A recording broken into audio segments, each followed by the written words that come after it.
once again to another edition of the Warren Hayes Show. And I am Mr. Warren Hayes. And I thank you so much for joining me, for pressing play on this video, for tuning in, taking a look at this video in this box here that I'm recording right now. And it all has to do with the August 27 edition of WWE Raw that I'm going to be recapping. You know, if this is the first time that you come across one of my videos here, you know, I hope you enjoy it. I hope you take the time. You know, I don't have any pretension of being in the business. I've never been in the business.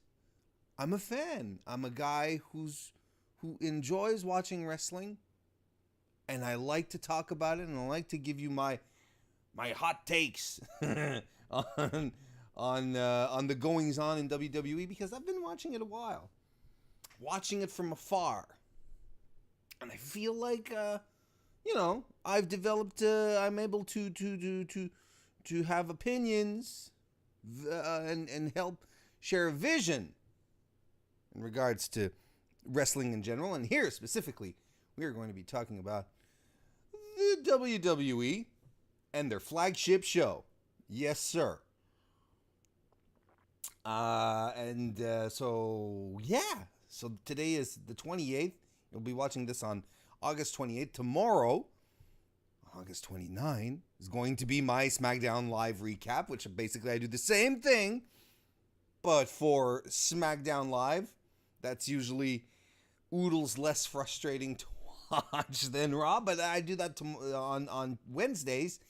And then Wednesday evenings, I do my weekly 205 Live NXT recap over on FightfulSelect.com, which is the premium service of the Fightful.com website, the combat news sports website where you can get all your MMA, pro wrestling, boxing news. And I focus specifically on pro wrestling.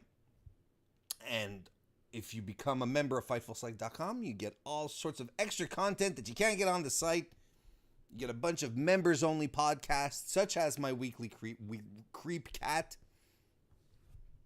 such as my weekly recap. You also get Sean Ross Sapp, managing editor. He does the Weekender podcast, where he recaps everything that is non-WWE related. You get Q&A sessions. You get monthly retro review podcasts, which I do with Sean. We sit back and we review a pay-per-view, one specific pay-per-view per month. This month we're going to be, there's been SummerSlam 1992 that's been released out there in the wild for FightfulSelect.com members. We also did Unbreakable TNA recently. We did Hardcore Heaven 1995. Got a bunch coming up as well. It's going to be awesome.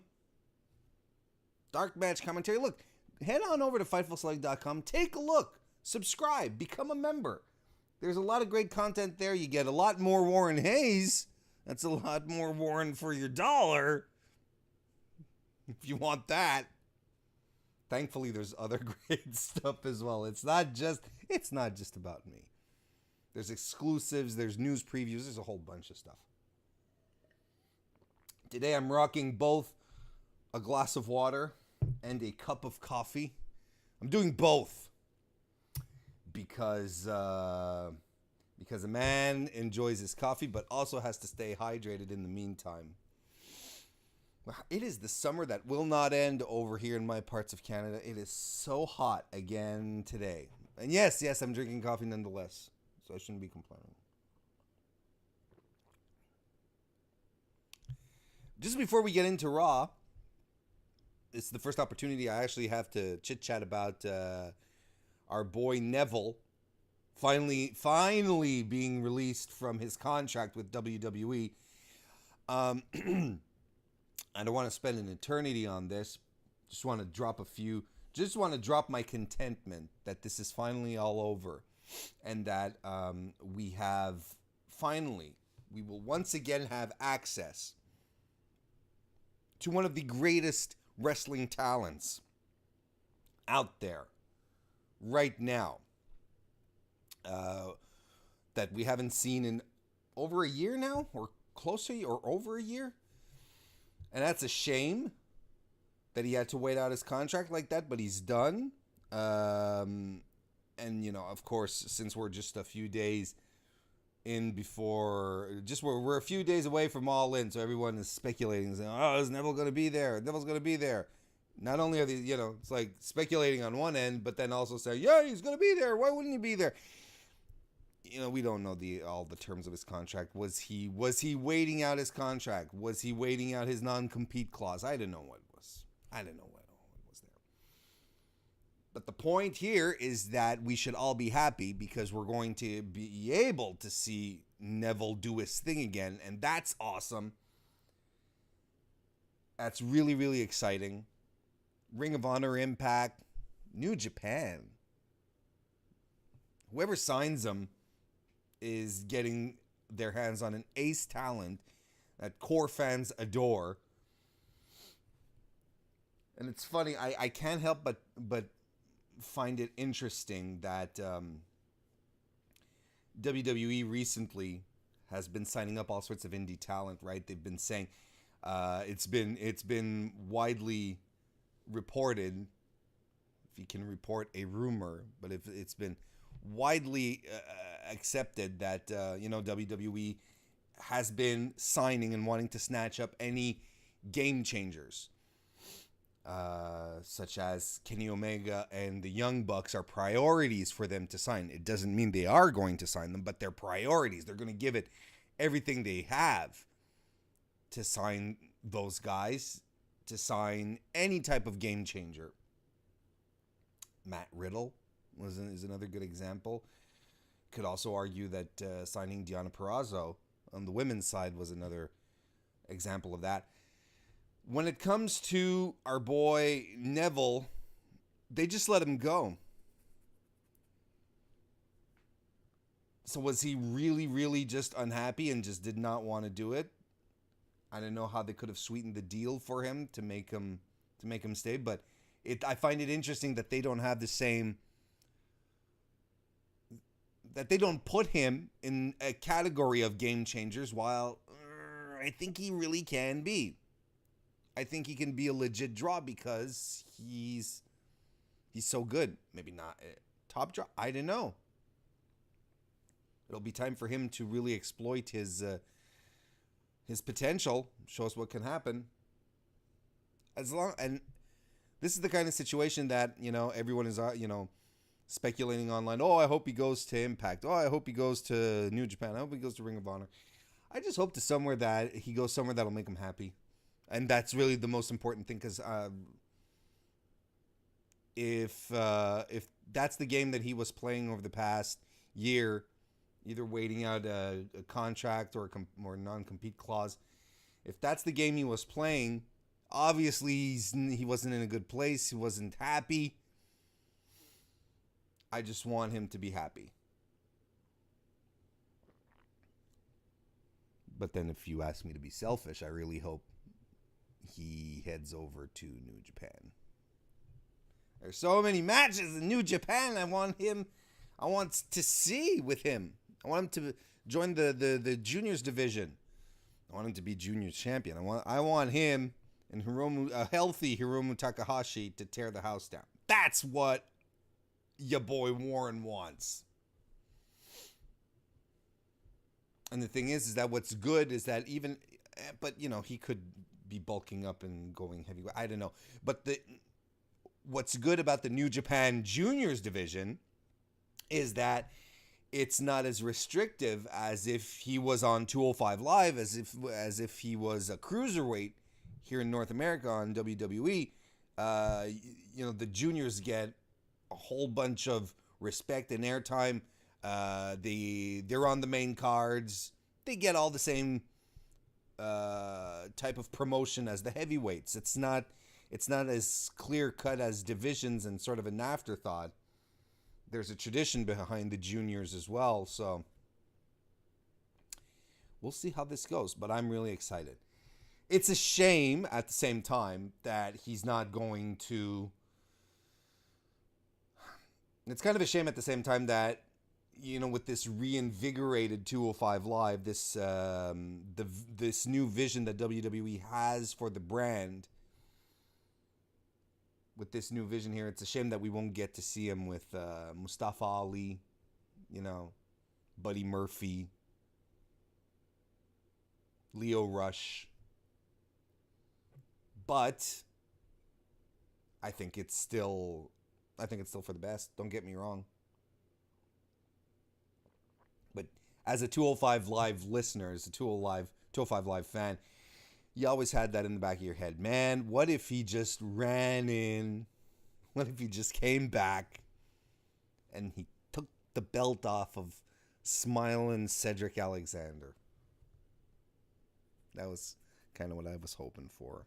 I mean, the king of the cruiserweights back. Anyway, the important thing is that he's happy. Let's get to it then.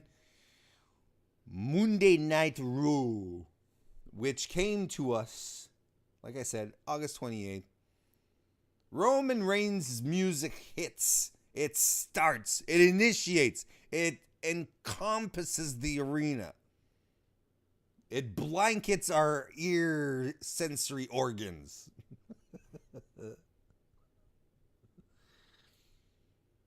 Apparently, Roman is now officially back being a polarizing figure. I don't know if it's just the fact that they're in Toronto, and thank God that they didn't call Toronto Bizarro Land. I think I hate it. Toronto is kind of like New York in very similar ways as far as fans go. They never called New York Bizarro Land. But no, apparently Roman is a polarizing figure. Again, the most polarizing superstar we've had. So he gets into the ring and he says, look, I told Braun I'd meet him here at 8 p.m. It's at least 8:05. And I'm like, oh my God, Roman's entrance is really way too long. It's like this one guy, and I looked down at the time. It was 8:04. It was inching towards 8:05. But I mean, 5 minutes for an entrance, for an entrance which is basically nothing. Like, I can sit through 8 minutes of Undertaker's entrance. That's fine, but that's Undertaker. There's spectacle and drama around Taker's entrance. Roman's entrance is just Roman. You know what I mean? He's just Roman sauntering down to the ring. Then once he's in the ring, just staring at people. He says he's going to be doing the Workhorse Shield Open Challenge. And that brings out Braun Strowman. And they come out, they banter. Roman tells him to man up. Braun says that he's not cashing in tonight, but he'd rather cash in at Hell in a Cell on September 16. And that brings Dolph Ziggler. I was going to say Dolph McIntyre as if they're married. Dolph Ziggler and Drew McIntyre come out. And Dolph has the mic. He says that he got robbed at SummerSlam, and he will eventually invoke his rematch to become the IC champion for the 7th time, but who's counting? And Drew also cuts a promo. Both of them basically say that they need a new challenge. They're here to, set things right. Looking for the top people on the Raw roster, and look, you guys are the top guys. So why don't we settle it tonight? Why don't we do this? Actually, it's Roman who invites them to come to the ring and said, "Look, we can talk all we want. We can just go right ahead." Baron Corbin comes out, acting general manager Baron Corbin. He comes out and he not only officializes the Money in the Bank cash in for Hell in a Cell, but he also makes Dolph and Drew versus Braun and Roman for the main event later on that evening. I'm going to talk about Braun a little later on. I think you know when. So that happens. Then afterwards, Baron Corbin, who is now suddenly in the ring as it goes back to commentary. Commentary is about to throw it to commercial, but Baron Corbin is in the ring and basically makes a match between him and Finn Balor. And I mean, yeah. Here's the thing, is that I like Finn and I like Raw Baron Corbin. I've said this on my other reviews, and I'm gonna keep perpetuating this until people accept it as gospel truth.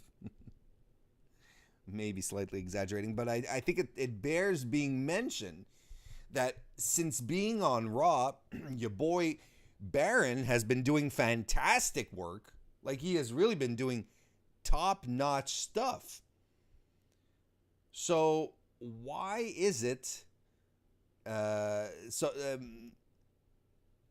think just think about what he was doing on SmackDown last year. He's in one of the most improved wrestlers of the year. Why are we getting Finn and Baron Corbin again this week? We get it. It feels like we get it every week. We've been getting it every pay-per-view since Extreme Rules. That sounds right. Or even before that. I can't quite remember. And then, we've had the Raw matches and everything. Gals and guys, holy hell. This is...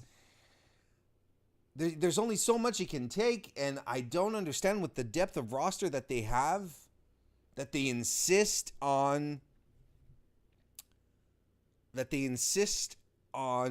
just retreading and rehashing this match every other week.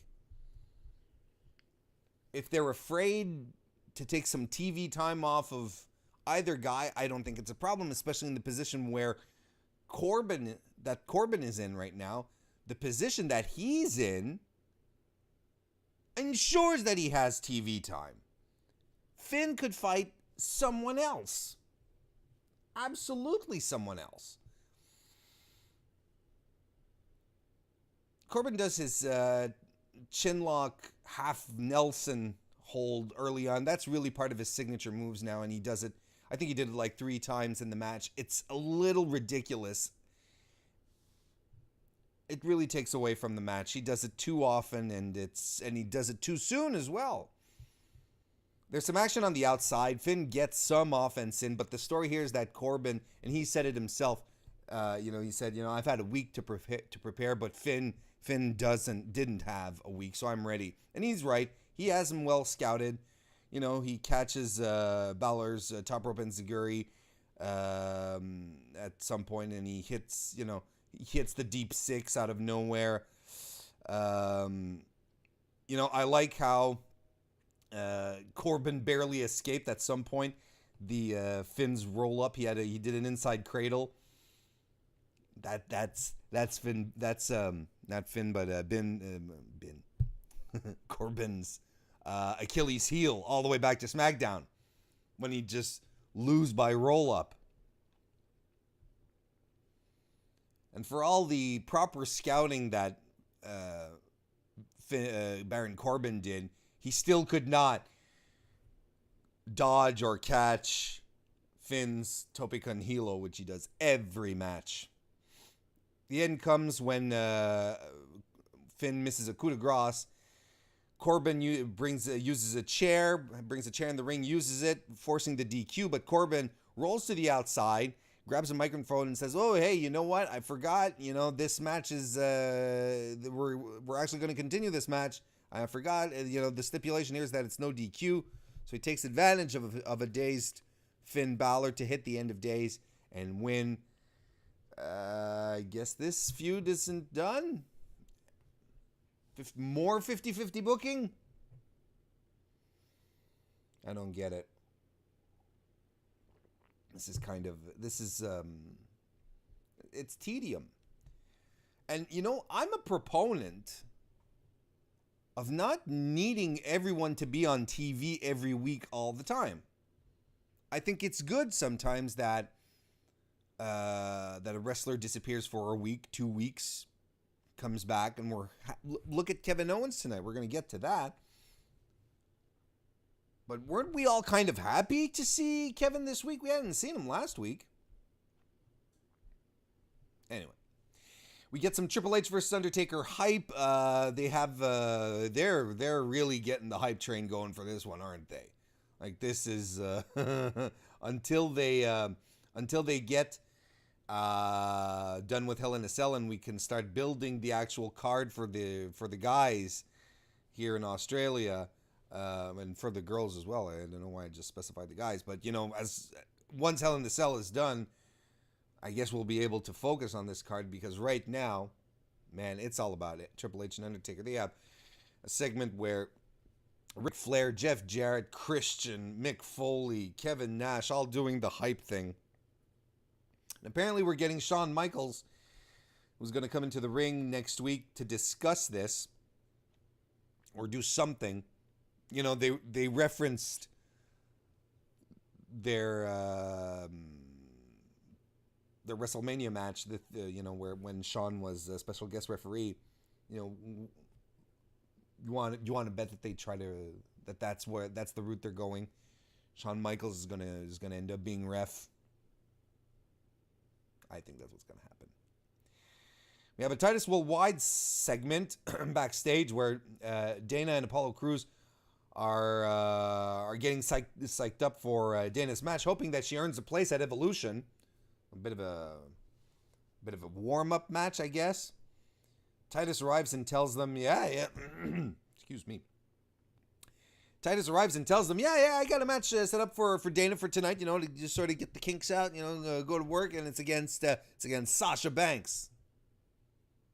You can see Dana has a moment of, whoa, all right, and then she composes herself and is like, let's get psyched. I'm going to do this. This is all good. I'm Dana Brooke. But Apollo, as Dana goes off, Apollo tells Titus, he says, dude, why'd you do that? She hasn't had a match in 9 months. Do you really think this is a good idea? And Titus is like, yeah, she's fine. I believe in you guys, hype. I like this segment, and I like what they're doing with Titus Worldwide, which is basically, just doing something. No, but I really do like what they're doing here. And I kind of like the idea of, I don't know if they're going to go with this, but there's something about Titus tonight that came across as, what's the word I'm looking for? He came across as clueless. There you go. He came across as a little clueless. And I'd like to see more clueless Titus, where he books his worldwide people into these unwinnable matches, or that he doesn't see what's happening, because he believes in them so much. I don't know. I think there might be something here. So we get Sasha Banks versus Dana Brooke. Dana had a nice showing here. She was in control. She hits an enziguri. She does her handspring back elbow, which is good. Sasha hits a nice Meteora for 2. Her backstabber into the bank statement. Dang, that looked good. That was nice. And that was for the win, so Sasha advances. Of course, the story here is that Dana Brooke is not on Sasha Banks' level, which is a shame, because I don't think they're giving the girl her proper...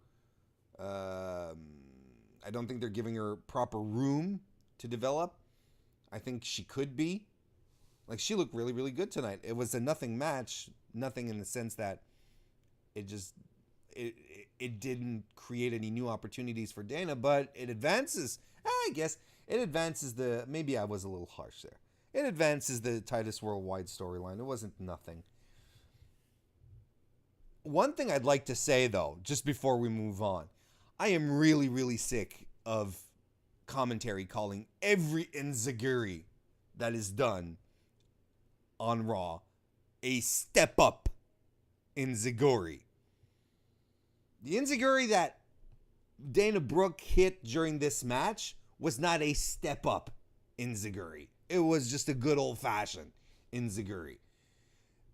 And earlier as well, when Finn was fighting Baron Corbin, it was the same thing. He's hitting enziguris and they call them step up enziguris. This is turning into my pet peeve right now. Sometimes it is a step up, but sometimes it is not. In fact, there's a lot of times that it's called as a step up and it's not. Step up, you actually have to, you step up on the person or on a rope or whatever. But a proper enziguri, you just leverage your leg and you sort of spin on upon yourself. You don't use the other person as leverage. We have a Dean Ambrose segment backstage where he's basically just standing around looking angry. Jinder comes in and he says, basically, Jinder Mahal basically comes in and says, look, I know that you feel, I feel that a lot of anger, Dean. You should do something about that. Why don't I help you relax? Close your eyes and shanti, and tell me what you see, kind of thing. And he says, I see you, I see me kicking you into the teeth, breaking your face, your ribs. You're in great pain. Get out of my face, kind of thing.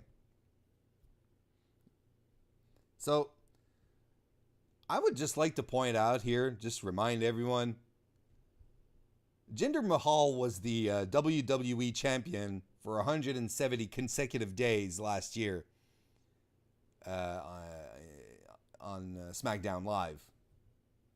I think it bears just being reminded. It's odd, though. It's a little odd because that he's being fed like that. Yes, because he's a former champion, and sometimes WWE, they try to protect their former champions a little more than that, especially one that had actual tenure. Like it wasn't a flash in the pan, or like 170 days is a third of the year when you think about it. It's odd. Seth Rollins comes to the ring. Toronto is hot for Seth. And he starts up again his open Intercontinental title invitational. Well, he's ready for that. But if you thought that Toronto was hot for Seth Owens, that was nothing that compares to what they had ready for Kevin Owens. What a huge reaction he had. Huge. And Kevin comes out and he says, Seth, you're on top of the world. You have your championship title. You're back with your friends, watching your back. Ever since I was on SmackDown Live, I wanted to leave and come to Raw because I figured that the grass would be greener here, but it's not. I don't have my best friend at my side, named Sammy, who's out injured by a brute, is what he said. Had he been there, I would have beaten Braun. I would have cashed in the Money in the Bank briefcase, and I would be Universal Champion. But this terrible summer that I've been having comes to an end tonight. I am not leaving here without a title. And says, this is Toronto, Ontario, Canada. I can't think of a better place to... Wait a second. No, I can think of a better place. Montreal, Quebec, Canada. And of course, that generates a hail of boos. There's no better way to get heat in Toronto than to put Montreal over. I liked it. It was simple. It was good. And then he spoke in French. Basically what he said in French is like, oh, you guys are mad now? You weren't mad just a second ago. Anyway, I don't care. You've all spent money on my new t-shirt right now, so at this point. So I'm fine. I'm good. So then we get Seth Rollins versus Kevin Owens. And of course, which is unquestionably, undoubtedly, unchallengedly, match of the night. What a great, great fight this was. It's very physical to start with. Seth hits a guillotine leg drop over the second rope onto the apron on Kevin. Kevin gains control with the big DDT, and he starts working Seth's left arm. Like he did a senton on Rollins' left arm, which is at the same time both the greatest and most hilarious thing I've seen Kevin do in a while. He misses his cannonball to the outside, runs himself into the barricades. Seth battles back, does triple dives to the outside. Rollins hits the frog splash, but Kevin Owens kicks out at 2. KO dodges the stomp and goes back to the arm. He hits a crossface, and Seth tries to get to the ropes. But Kevin sort of tangles Rollins' arm, his free arm, back in, which was nice. Seth reaches the rope with his foot, and the crowd boos. The crowd were really super into this match, and it added a lot to the fight. They were looking for a title switch here. Can't say I disagreed here. They keep striking at each other with some pretty stiff blows. Kevin Owens hits a goddamn Stone Cold Stunner, which got a huge reaction from the crowd. He goes to the top rope. Sunset flip by Rollins off the top. He grabs Kevin into the buckle bomb, but Owens bounces out and super kicks Rollins. Cover for 2. And everyone in the arena is losing their minds. The end comes when there's a lot of top rope shenanigans. KO misses a springboard top rope moonsault. Gets the stomp for his troubles. And that's the win. Rollins retains. You know, even though that everything logical about this fight pointed in the direction of Seth retaining, like it didn't make sense for him to lose at this point. A good match and proper storytelling will have you believe, will have you guessing, will be like, would they really do this? You know, kind of thing. Would they really take the belt off of Seth and put it on Owens like right now? It was great. It was a great match. I really, really enjoyed it. You know, they both had time to pull it off. They were given the floor to do some great spots. And I think that, and this is going a little contrary to the theme of the show, which is tone deaf, which is coming up a little later on. But I think that in this case, they understood that they were going in Toronto, and if they were going to give them Kevin Owens against Seth Rollins, there was a possibility that the Toronto crowd could turn on Seth. But I think one of the good ways to avoid doing that is just to give the audience a great match. So maybe Rollins didn't get the huge victory pop that he might have received somewhere else. But Kevin Owens and he put on a great match, and I think the Toronto audience appreciated it enough to not boo or jeer at Rollins winning. I think that was smart on their part. But then the big one that we cut to commercial. When we come back from commercial, Kevin Owens has not left the ring. He's been there the whole time. He has a chair. He's seated in the ring. He's got a microphone. He lifts the mic up to his mouth and he says, "I quit." And then he leaves and he doesn't even go up the ramp. He goes on the side onto the, out on the floor, on the tech side.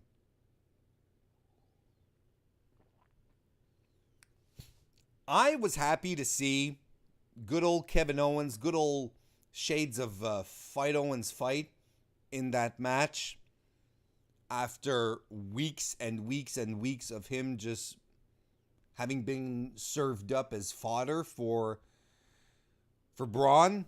I think he did his job really well with Braun, and I would like to think that he took pride in what he did.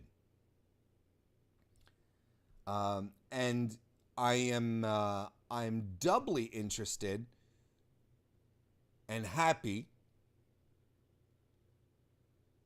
that they're doing this I quit angle, this angle where he's leaving. You know, Kevin, and I think it helps us realize just how much we appreciate Kevin Owens, or like, because yes, it's kayfabe. You know, let's just get that out of the way.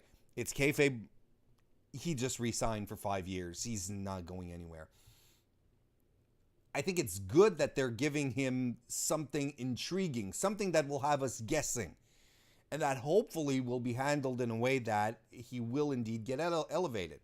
A little later on, we see Baron Corbin talking on the phone, and he's talking to Stephanie McMahon, and he's like, yeah, I'll talk with Kevin. We'll see how we can work this out. I'm not sure what's going on. So what exactly is the plan? We'll see. His Twitter's gone dark. He's doing the kayfabe. He's working this to the max. I dig this.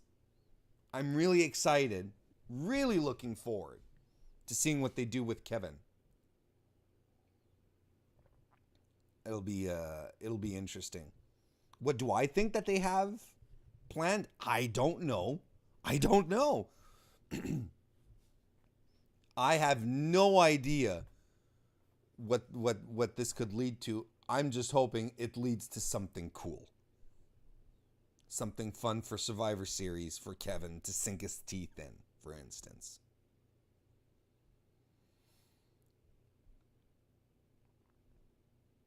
And I like when WWE really pushed the envelope on this. He's part of the alumni section now on WWE.com.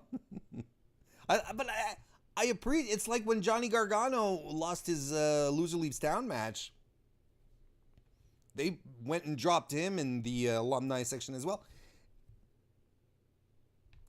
As uneven as kayfabe can be, sometimes it's still cool when they're able to pull this stuff off.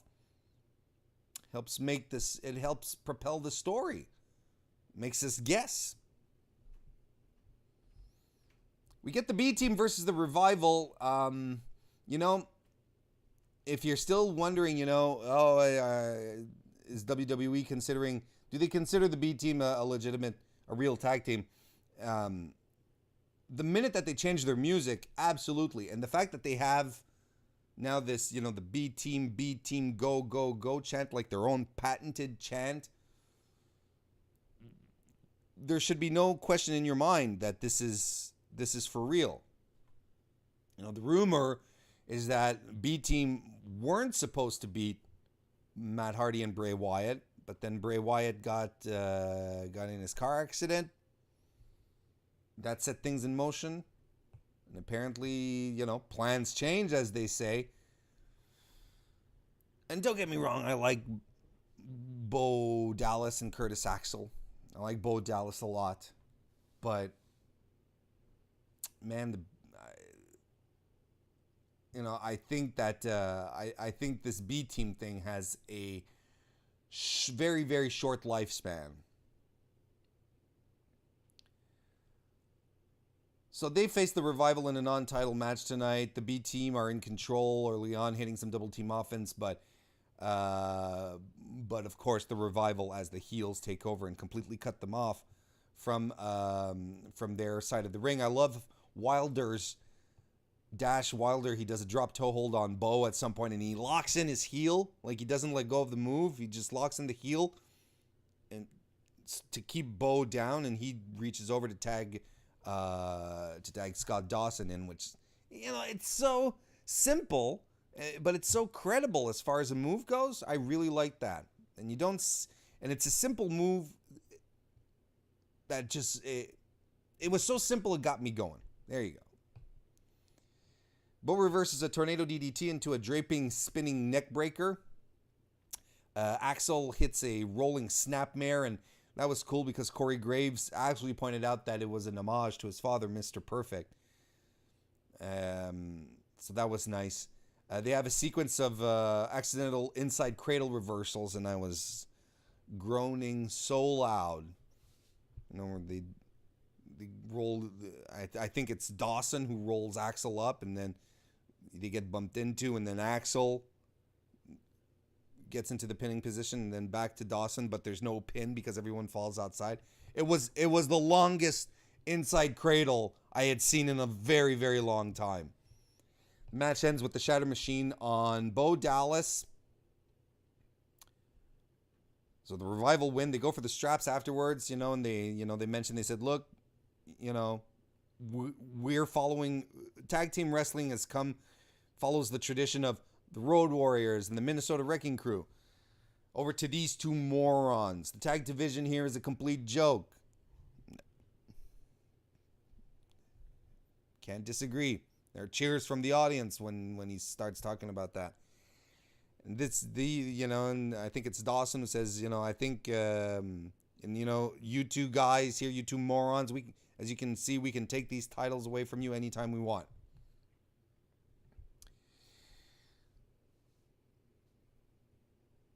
The tag division on Raw is in an absolutely pitiful state. And it's not, and this isn't a knock on the B team. That's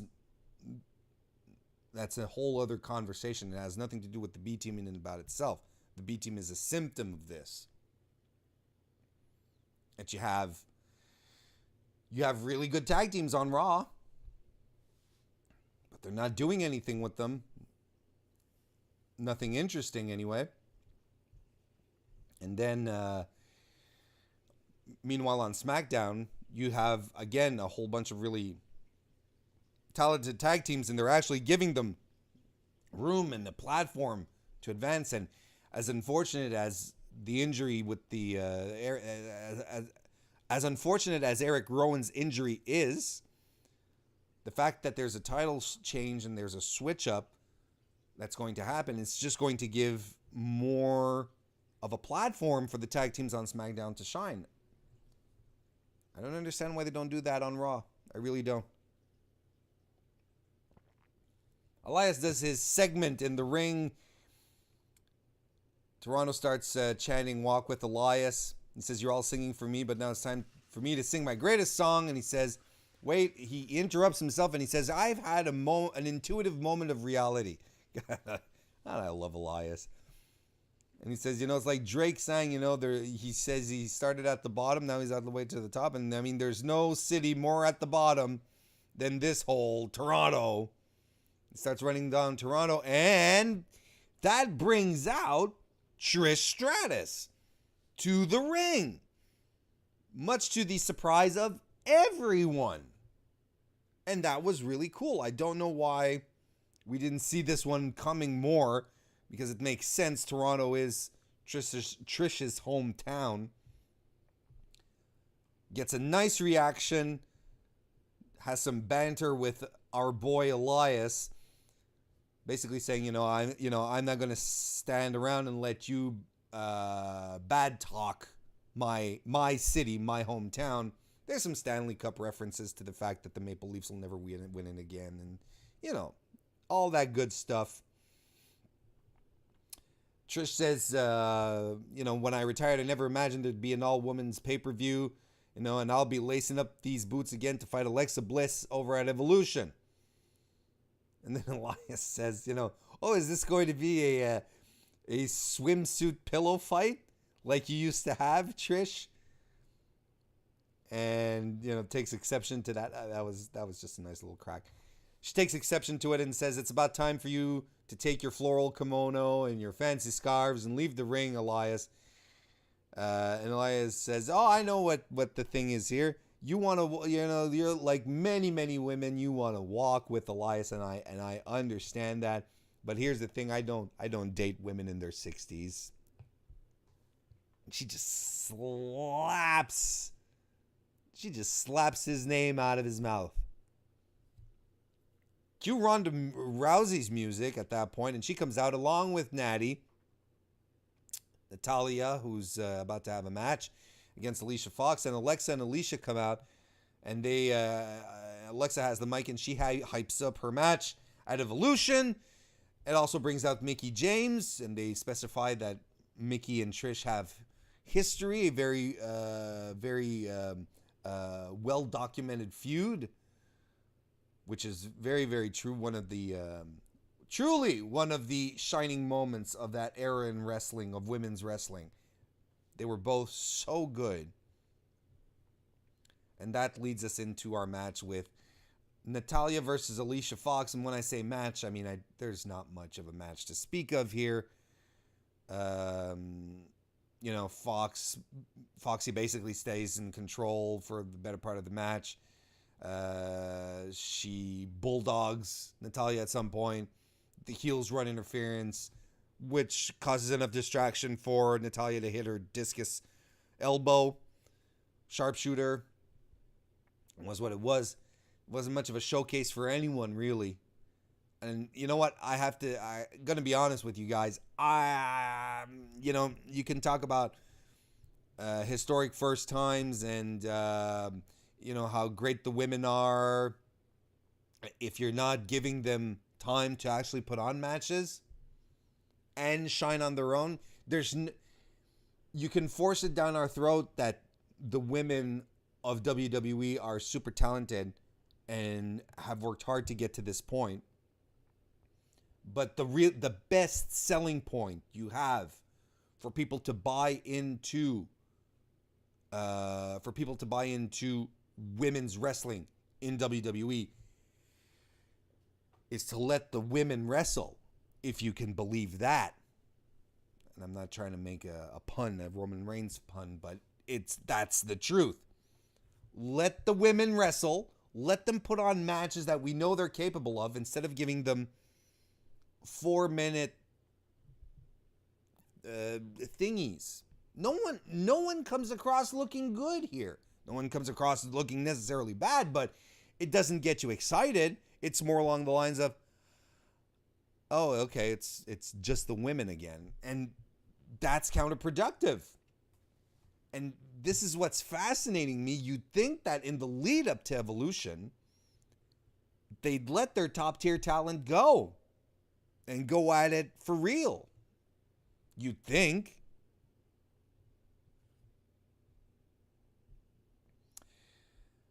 We go backstage and they run into the ladies, the baby faces from that match run into the Bellas, and they put everyone over. And, well, we learned that the Bellas are going to have a tag team match. They're returning to action next week. More hype of the Triple H Undertaker match. They have Stone Cold, Steve Austin, Booker T, Big Show, and DDP doing the thing. Stone Cold was in top form. He was hitting all the right notes. He was the perfect pitchman on this one here. That was really, really good. And then we have Baron Corbin, who has Bobby Lashley with him in backstage, and he's saying, Bobby's like, hey, what about me, match or whatever. Basically, it turns out Baron Corbin has booked him in a match, and it happens right now. And it turns out the match is also a handicap match. Bobby Lashley versus the Ascension. Commentary can try and hype this up all they want and go, oh my goodness, what? Baron Corbin has booked Bobby Lashley in a handicap match. How this is a numbers game, so on and so forth. If the Ascension had been booked as anywhere close to being credible, then maybe we would be wondering how this one was going to end up. But they did get some double team offense in. They grounded Bobby. kept him down, but, Lashley just pulling out his power moves, hits his modified Dominator for the win. This is basically a showcase match, but this is not what Bobby Lashley needs at this point. Bobby Lashley needed his showcase matches, or got his showcase matches, when he came in, when he returned. What Bobby Lashley needs is a top-level competitor that he can get into a feud with, a feud that has real stakes, that has something to chew on, some real meat on the bone. His feud with Sami Zayn was a dud. His feud with Roman Reigns had something going on. It was actually interesting. They had built it up properly, but then again, there were real stakes to this match. To their feud, I should say. Well, it culminated into stakes when they fought each other for the number one contendership. So it's not showcase matches that Bobby Lashley needs at this point anymore. He needs to have a real feud with someone for something. That's what you have to do. Dean Ambrose defeated your former 170-day WWE champion Jinder Mahal. There wasn't much here, and I was actually kind of surprised. Because basically the match was mostly Jinder, all of Jinder, with his knees and power moves and chin locks and all of that. He was in control most of the match. And he goes for the Colossus, but Dean reverses it into the Dirty Deeds, and that's it. It just came out of nowhere. So, the idea here, I guess, is that, Dean Ambrose can win a match out of nowhere. That's fine. But it wasn't, again, there wasn't much to show off here, and I don't know what it did for Dean, really. Besides just getting him back in the ring, getting him, ship shape. Backstage, we see Braun Strowman telling Roman Reigns, "Look, I don't like you, and you don't like me," which always reminds me of that episode of The Simpsons where Homer is, he's in the military, he's in the army, and his drill sergeant comes up to him and says, "All right, Simpson, I don't like you, and you don't like me." And Homer says, "I like you." Guys, the drill sergeant says, "Well, all right, you like me, but I don't like you." And Homer says, "Well, if you got to know me," something like that. Maybe if you'd like to get to know me, you'd like me, Maybe you'd like me if you got to know me, something like that. It always reminds me of that, and it's so corny. It's really, really corny. And he says, "Look, we'll get through tonight, but I'm coming after your title. Roman, get these hands. I'm coming for your title." And that leads us into our main event of Drew McIntyre and Dolph Ziggler versus Roman Reigns and Braun Strowman.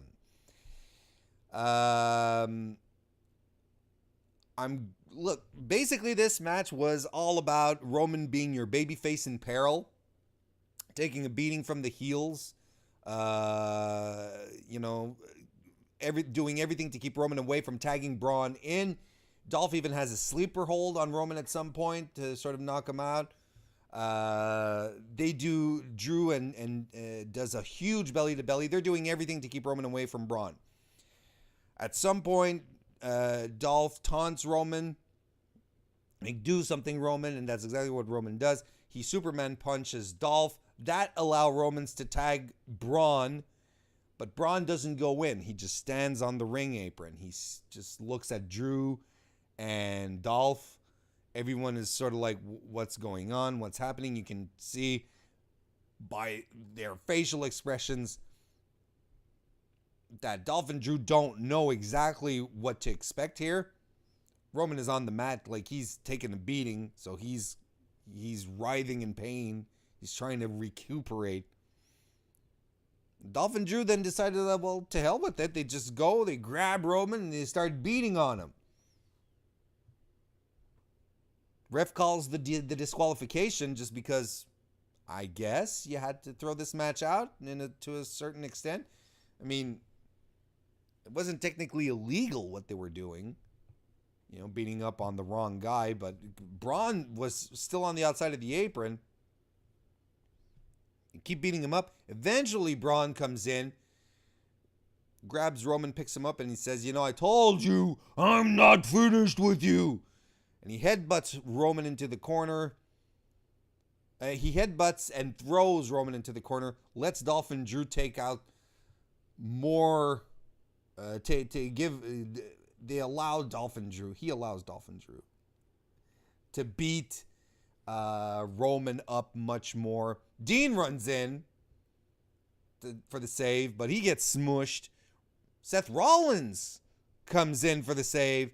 He gets smushed. Very, very, very bad strategy on the part of the Shield last night. Should have just ran in both at the same time, not one after the other, especially since Seth was still selling the injured left arm. Very, very bad strategy, guys. Not a good idea. Not a good look. And the match ends with, the segment, the moment, ends with Braun power slamming all three members of the Shield and stands tall with Dolphin Drew, who are kind of like, okay, let's just roll with this. Braun lifting their arms. Is this a heel turn? Why? This just continues to add on to what I've been wondering. Why give Braun the briefcase in the first place? If there was one man on the entire roster who didn't need the briefcase, who is credible enough to be champion, to be a proper challenger for any champion, it's Braun. And I've maintained this since Money in the Bank, and I'm going to keep harping on this until there's no more point. I thought at this point we were done talking about it, but apparently not. There was no reason for Braun to win the Money in the Bank briefcase. He didn't need it. There were other guys, Kevin Owens, Samoa Joe. That would have been fantastic for them to have it. And the other thing is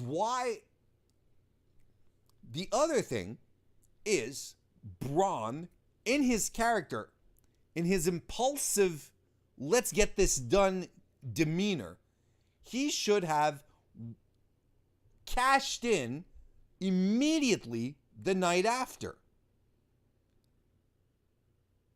Even if it's not immediately on Brock, he could have set a date, just like he did earlier this evening when he told Roman, I'm cashing in at Hell in a Cell. I'm going to give you time to prepare because I'm a cool guy. I'm a nice guy. I'll let you get yourself prepared for this.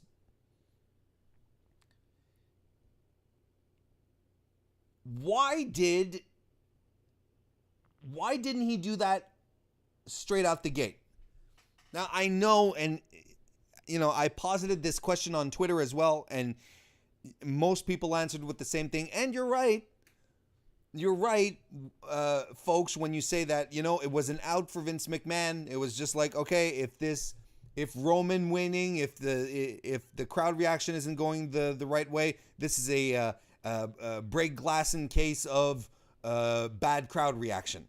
Fine. And that's kind of what they did at SummerSlam when they had Braun come down to the ring to tease a cash in, get everyone excited at the idea that this might actually happen. And now apparently they're turning him heel again. They're apparently turning him heel because they need Roman over. And my pal Sean over at Fightful, I had some very good thoughts as opposed to my vocabulary. He had some very interesting thoughts about him, and I'm going to sort of echo them because I agree with what he says. I had a bit of the same idea. there's one guy in the company who wants Roman Reigns to be over, and that's Vince McMahon. The thing is, not just over, but like crazy over, like cheers across the building. That's what he wants. And he is ready to go to such lengths as putting other wrestlers and their characters in peril to achieve this goal. Now, we've seen this before with John Cena in the past. Some would argue that this is what happened with Hulk Hogan as well.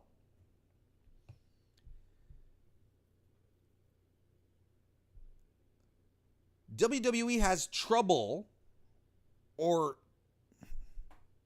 WWE does not want to read the room. They are tone deaf, completely tone deaf to what's happening in their arenas. They want Roman over. That's fine. But the audience loves Braun. They love Braun. Why would you even dare put him in a position where he has to come across not necessarily a heel? We'll see what happens. But even as a tweener, you're still depriving the audience of what they want to do, and that is all out cheer Braun. Make Braun your hero. Make Braun your champion. Your audience will get behind it. And by depriving of that, it's not even a question of merchandise. It's not even a question of selling items, or because I really do believe that regardless of where you put Roman on the card, I think he's going to sell stuff regardless. But you're creating harm to other characters, to other personalities on your card to achieve this,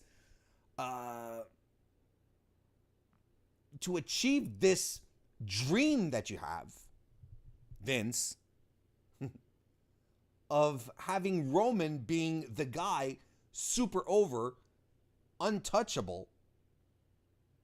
You're doing harm to other people, and it's not just a short-term thing. It can turn into a long-term thing. If Braun starts losing credibility in the eyes of the audience because of what's happening, then you're just down the road, when you're looking for people for Roman to fight, you won't know where to turn anymore. You won't know what you'll have, or you'll have to go back to the well over and over, and that's just going to be even more detrimental for Braun. We're not back in the 80s where you had Hulk Hogan and a heel factory, where it's just like at the end of every program cycle, we'll just give you, here's a new heel. It's Roddy Piper. It's King Kong Bundy. It's Big Boss Man. It's Andre the Giant. It's because then after, systematically what would happen, the heel would have his feud with Hogan and be removed, not only from the title picture, but just be removed. It would be taken away and put back on the mid-card, solidly on the mid-card. Ted DiBiase is another fantastic example. Top heel in the company for years, has his feud with Hogan, and then gets dropped down into a tag team with Mike Rotunda, IRS. Again, no knocking on no one. It has nothing to do with IRS, Erwin R. Shyster, in and about himself. But that's still how booking was perceived. And you can't do that in this day and age anymore. How are you going to sustain Braun after this? And how are you going to sustain your audience? How long is it going to be before you actually listen to your audience and say, oh, okay, well, maybe this time let's not try to swerve at all costs and maybe just try this out. It's okay to course correct. It's okay to change things when plans don't go ahead exactly as planned. And I think that they're sinking a little with this. I'm okay with the Braun heel turn. That's not the point. The point is that they're turning Braun heel to try and get Roman over. When it otherwise would seem so simple that they should just turn Roman and let him run roughshod across everything and give Braun the babyface push that everyone is ready for, that the audience is ready to get behind. Then again, that's what we were saying about Cena all these years, and they didn't do it. They never pulled the trigger on it. I don't know. We'll see what happens. It was an interesting finish.